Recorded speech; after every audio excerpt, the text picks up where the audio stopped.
Have you ever thought about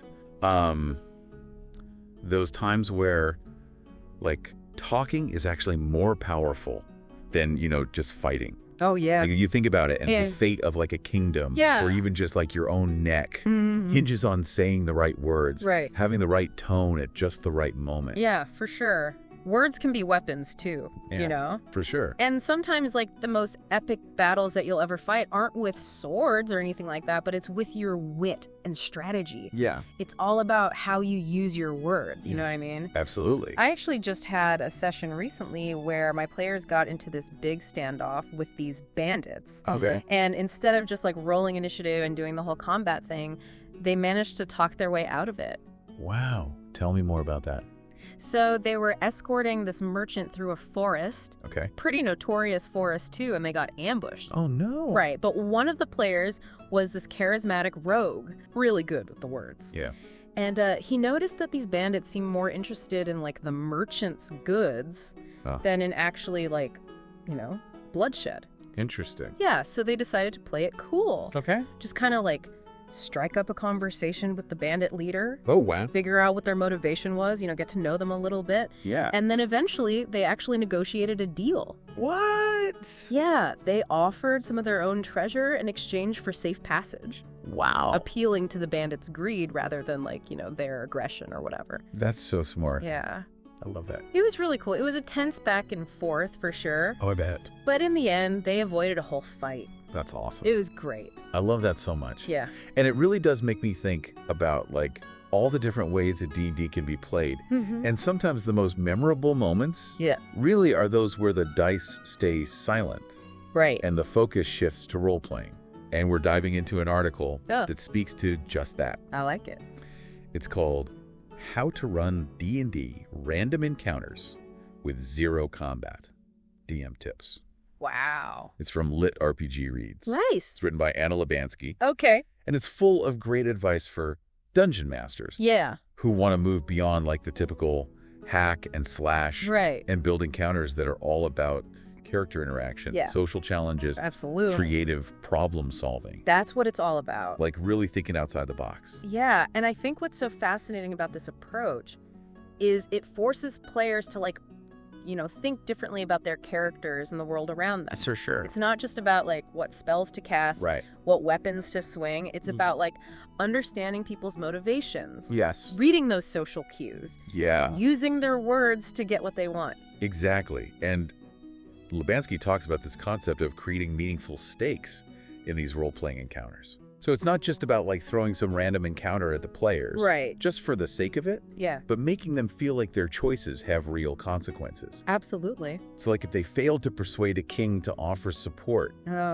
it could lead to a war. Right. Or if they alienate a powerful wizard, they might lose access to, like, valuable information. Totally. Or resources. Yeah. And that's where I think the importance of dynamic NPCs really comes in. Yeah. Like, she emphasizes that these NPCs shouldn't just be quest givers or, cardboard cutouts. Yeah. They need to be fully fleshed out characters. Absolutely. With their own motivations, Yeah. quirks, backstories, just as complex and interesting as the player characters themselves. I'm picturing a situation where the party needs to convince this, like, reclusive hermit to help them decipher an ancient prophecy. Ooh. But this hermit's not just gonna, like, hand over the information willingly. Right. Maybe they're haunted by some past mistake. Yeah. Or they believe the prophecy is, like, too dangerous to reveal. Absolutely. There's got to be a reason. Exactly. Those are the kinds of details that make an encounter come alive. Yeah. And because these NPCs have their own agendas, the player's actions can actually influence how things play out. Oh, for sure. That's what she means by player-driven outcomes. Oh, okay. The story isn't set in stone. Right. It evolves based on what the players do and say. Love it. It makes the world feel truly responsive to their choices. Okay, so I'm already starting to see how all of this can lead to some really compelling scenarios. Yeah. But I think we should maybe break down the process of creating these dynamic NPCs a little bit further. Okay. Like, what are some of the essential ingredients that make a character really grab the player's attention? Well, Libanski highlights a few key elements. Okay. First, you got to give them strong motivations. Okay, yeah. Like, why does this NPC do what they do? Right. What are their goals? Their fears? Yeah. Their dreams? It could be something as simple as wanting to protect their family. Okay. Or as complex as seeking revenge for a past betrayal. Right, like they've been wronged in the past. Exactly. And on top of that, I think those little quirks and personality traits can make an NPC so much more memorable. Absolutely. Like maybe you have a grumpy shopkeeper who's always mumbling to himself. I love that. Or like a flamboyant bard who insists on performing a song before revealing any information. Oh, that's so good. It's all about those details that bring the world to life and make it feel real. Totally. And speaking of making things feel real, Libanski actually provides this really helpful breakdown of different types of role-play-focused encounters. Okay. You've got your diplomatic talks, festive celebrations, investigations, emotional reunions. Wow. Even just navigating like social situations in a bustling city or remote village. All kinds of things. So many possibilities. Right. I can already see how much fun it would be to design a scenario where the players have to infiltrate this high society party, trying to blend in with the nobles while secretly searching for a stolen artifact. Oh, that's cool. Or maybe they stumble upon this hidden village with unique customs and traditions. Right. And they have to figure out how to navigate those social norms without causing offense. Totally. So many cool options. And think about the ethical dilemmas they might face. Oh, yeah. Like, do they expose a corrupt official? Okay. Even if it means causing chaos and unrest? Right. Do they help a group of refugees? Even if it puts their own mission at risk. Wow. Those are the kinds of choices that really test a player's character and make them think about the consequences of their actions. For sure. Yeah. It's like those choices that you make in a video game where you know that like what you choose will affect what happens down the line. Yeah. Yeah. And I love that Libanski really emphasizes creating those moments where players have to like grapple with these tough decisions, maybe even make choices that challenge their own characters, like morals and beliefs. Right. It's about creating those shades of gray. Exactly. The world isn't black and white. Yeah. And I think role-playing can really like bring that out in a D&D game. For sure. Yeah. So we've got these amazing NPCs. Yeah. We've got these different types of encounters. Right. But like, how do we as Dungeon Masters actually structure a role-play only encounter? Yeah. It can't just be like aimless chatter, right? No, it's got to have some direction and purpose. Yeah. Libanski talks about the importance of having clear objectives. Okay. But also like allowing room for flexibility and improvisation. Right. So it's kind of like you're setting up a stage for your players. Okay. You give them the scene, you give them the characters, a general idea of what needs to happen. Yeah. And then you let them take the reins and just see where they go with it. So it's kind of like that saying, no plan survives contact with the players. Right. Exactly. But in this case, it's a good thing. Yeah, it's a good thing. Because it opens the door for all these unexpected and exciting moments. Absolutely. And a skilled DM can actually use those like unexpected player choices as a springboard for even more exciting twists and turns in the story. Oh, totally. So maybe like the players were supposed to negotiate this peace treaty. Okay. But then they uncover this conspiracy that threatens to reignite the conflict. Ooh. Now suddenly the stakes are even higher and they have to adapt their strategy on the fly. And that's where the real magic of role-playing happens. Right. When everybody at the table is engaged, contributing to the story. Yeah. And you never really know where things are going to go next. And speaking of magic, Libanski actually has some fantastic tips Oh? for DMs who want to take their role-playing game to the next level. Okay, I like it. She talks about being a good listener, Okay. reacting authentically to player choices, and using your own improvisation skills Right. to just keep the story flowing. It sounds like being a dungeon master for a role-play heavy session is almost like being an actor yourself. Yeah. Like you have to think on your feet. You do. Embody all these different characters. In a way, it is. Yeah. And just like an actor has to be able to read their scene partners, Yeah. a DM needs to pay attention to what the players are saying and doing. Sure. Pick up on those subtle cues, Mm-hmm. understand their motivations, and then react in a way that feels natural and believable. That makes a lot of sense. It's about creating this interactive experience Right. where the players really feel like their choices matter. Absolutely, and to help facilitate that. Yeah. Libanski suggests using dialogue prompts and open-ended questions to keep the conversation flowing. So instead of just saying, the guard looks at you suspiciously, you might say, the guard narrows his eyes and says, you seem awfully interested in that door. What business do you have here? Oh, I like that. That kind of prompting invites the players to step into their character's shoes and react in a way that feels authentic. I'm going to try that in my next session. Yeah, it's a good one. It's all about giving the players those opportunities to really shine. It is. And speaking of shining, Libanski also addresses something that I think a lot of DMs struggle with. Okay, what's that? How to engage players who might be more accustomed to combat-heavy gameplay. Right. It can be a challenge to get everybody on board with a role-play-focused session. Totally. Not everyone is naturally a role-playing superstar. Right. So how do we help those players who might be a little hesitant to step outside of their comfort zones? Well, Libanski offers this really clever tactic. Okay. Weaving roleplay into elements that they already enjoy. Okay. So let's say you have a player who loves combat. Right. You could introduce a skilled warrior who challenges them to a duel. Okay. But here's the catch. The duel is a battle of wits, not swords. Ooh, I like that. So they have to use their words to outmaneuver their opponent. Okay. Maybe by appealing to their sense of honor or exploiting a weakness in their character. I love that. It's about meeting the players where they are. Exactly. And finding those creative ways to introduce them to the joys of role-playing. Right. And another great tip is to reward clever dialogue. Oh, yeah. And in character decisions with tangible game benefits. Okay. So maybe they earn inspiration.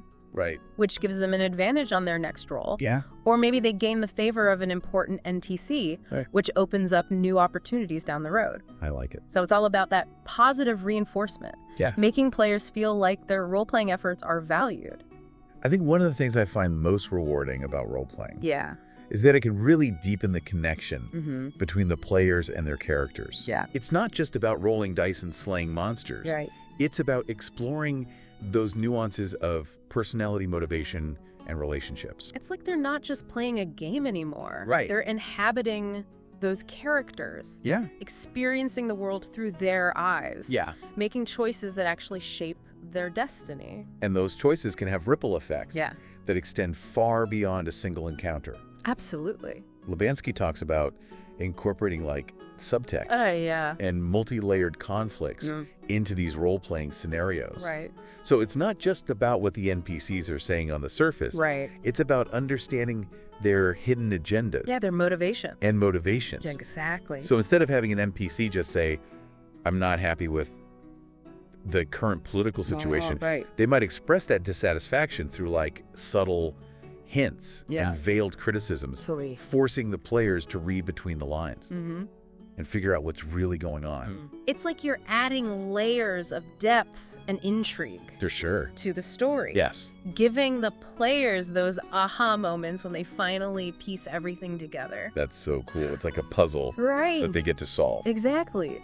And those multi-layered conflicts can be so engaging. Yeah. So maybe you have a situation where the party's trying to broker a peace treaty between two warring factions. But there's this third party working behind the scenes to sabotage their efforts. Oh, wow. Or maybe one of the player's characters is torn between their loyalty to the party and their own personal goals. Ooh, that's tough. Right. That's good. That's the kind of stuff that keeps players on the edge of their seats. Yeah. Makes them feel like they're part of this living, breathing world. Now, all of this sounds amazing. Yeah. But I know that as a dungeon master, I sometimes get a little anxious about those moments when things go off script. Right. The players take the story in a completely unexpected direction. Yeah. How does Libanski suggest that we handle those situations? She emphasizes flexibility. Oh, Be willing to adapt. Yeah. It's about embracing those unexpected moments and using them to enrich the narrative. Remember, it's a collaborative storytelling experience, and the players are just as much a part of creating the story as the DM. So it's like being a jazz musician. Oh, yeah. You've got the basic melody in mind. Right. But you're also ready to riff and improvise based on what your fellow musicians are playing. That's a great analogy. Yeah. And just like a jazz musician needs to listen to their bandmates, Yeah. a DM needs to really pay attention to what the players are saying and doing, be willing to let go of their preconceived notions, trust the players to help shape the story. That's a really important point.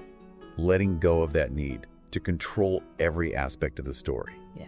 And really embracing the collaborative nature of D&D. Absolutely. And Libanski also reminds us that even if things don't go exactly according to plan, those unexpected moments can often be the most memorable and rewarding ones. Totally. It's about creating an environment where players feel safe to take risks, make mistakes, and to really explore the possibilities of their characters. I think that's a great place to pause from there. Okay. We've covered a lot of ground. We have. In terms of like the theory and the mindset behind crafting these amazing role-play-only encounters. Right. And up next, we're going to dive into some specific examples. Okay, cool. That you can actually use in your own games. I like it. All right, so we're back, and I am ready to hear about some of these practical examples that Libanski provides. Yeah. Give me something I can actually use in my next D&D session. Yes, so how about this? Okay. She talks about a scenario involving an Elven Council. Okay. And it would be perfect for, like, a campaign with a strong emphasis on political intrigue.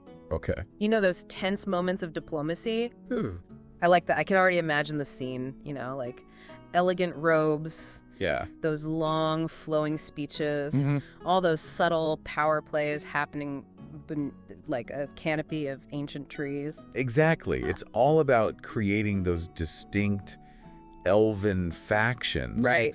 Each with their own like priorities and agendas. Okay. So maybe you have some elves that are like clinging to tradition and isolation, while others are more open to forging alliances with the outside world. Yeah, you know? I like it. And then the players find themselves caught in the middle of all that. Right. Trying to figure out like who to trust and how to navigate these complex political waters. It sounds tricky. It is, yeah. It could involve like negotiating trade agreements, resolving territorial disputes, or even uncovering like a hidden threat that endangers the entire elven realm. Ooh, that's good. Yeah. It's a chance for the players to really flex their diplomatic muscles and see if they can influence the fate of an entire civilization. That's a challenge. It is. I think my players would love to see it. Okay, what else? All right, well, here's a classic adventure trope with a role-playing twist. Okay. Escorting a diplomatic envoy through dangerous territory. I can see where this is going. Yeah. Lots of opportunities for both like action and intrigue. Exactly. So the players are entrusted with protecting this high-ranking ambassador as they travel through like treacherous lands. Okay. They're going to face all sorts of challenges along the way. Oh, yeah. Bandits, political rivals. Okay. Maybe even a monstrous ambush or two.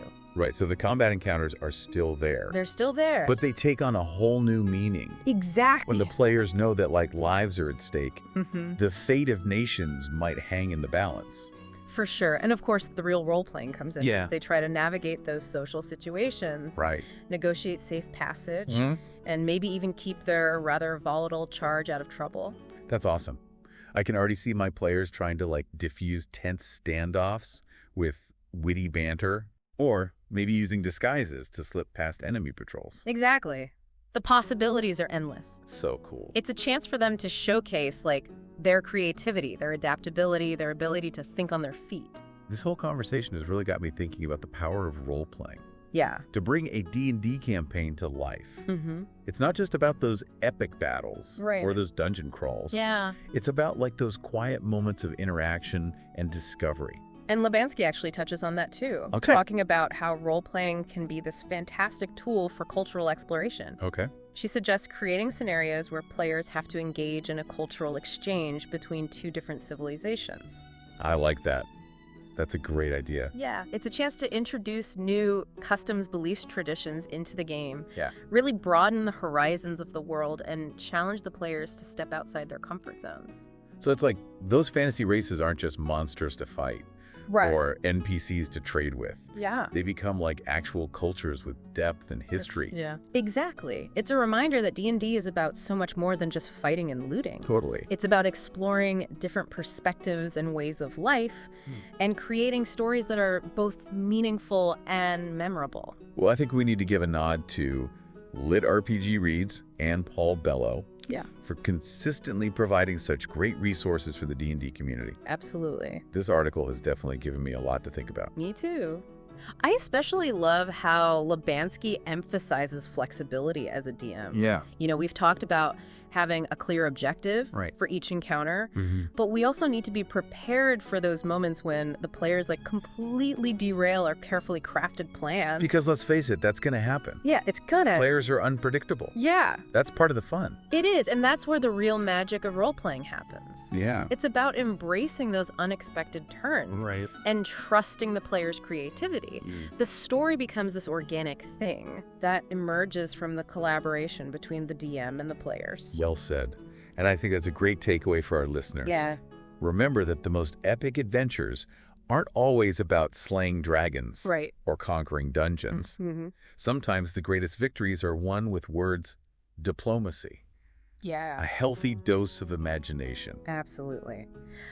So I have a question for all of you listening out there. Okay. What's the most memorable role-playing encounter you've ever experienced in a game? Ooh, good one. And what made it so special? Yeah. Share your stories in the comments below.